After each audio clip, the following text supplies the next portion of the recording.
Spasticity is one of the most frustrating things that a stroke survivor can deal with. Botox is commonly used to treat spasticity after stroke. But is it worth the hype? Let's get into it. Botox and spasticity. While Botox, or botulinum toxin, is better known for its cosmetic uses to reduce facial wrinkles, it has also been increasingly used to treat spasticity after stroke. Why? And how does it work? Well, to better understand that, we need to talk about what spasticity actually is. When someone has normal muscle tone, no spasticity, the brain is sending messages to the body via nerves, and the muscles respond accordingly. For example, if you want to wave, the brain says, okay, activate those muscles, sends the message via nerves, and the wave happens. But when someone has spasticity, a specific reflex becomes overly and abnormally triggered, and it constantly sends out chemical signals for the muscles to contract. And those muscles don't have a chance to relax because they're constantly being bombarded with those signals. And if you'd like more information on an in-depth explanation of spasticity, I recommend that you check out this video that I've linked above. Now, when Botox is injected into spastic muscles, it blocks those chemical signals, which results in relaxed muscles, and is why it's become a preferred treatment for spasticity after stroke. Is it safe? According to a 2022 article published online by the Cleveland Clinic, quote, Botox therapy is generally considered a safe option for people living with spasticity. And a physician quoted in the article stated that the most common side effect that patients may experience are some pain and bleeding at the time of injection and soreness or bruising for a few days following the injections. That same physician also noted that in rare instances, you may feel like you're tired or have flu-like symptoms for a day or two after treatment. So overall, Botox has been deemed to be very safe, but you definitely want to talk to your doctor before going down that route. They'll be able to tell you if it's going to be right for your situation or not. Pros and cons. All right, so let's start with the good stuff first. Botox is usually effective at relaxing muscles for around 3 to 4 months, giving you lots of time to work on exercises and therapy. It's also usually well tolerated because it's given in small doses. But let's talk about the cons. So it's given by injection, which might be uncomfortable and inconvenient if you're having to drive to the doctor's office. While Botox is approved as a treatment for spasticity, insurance often requires pre-approval, and they may only approve you for a certain amount of treatments or injections. There are also limits to how much and how often Botox can be injected.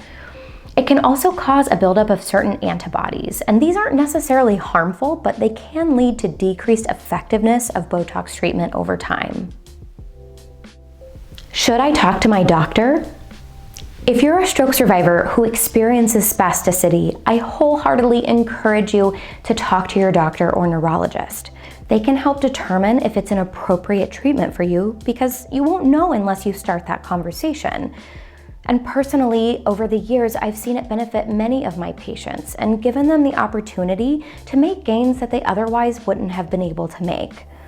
So yes, the answer is talk to your doctor about it and see what they say.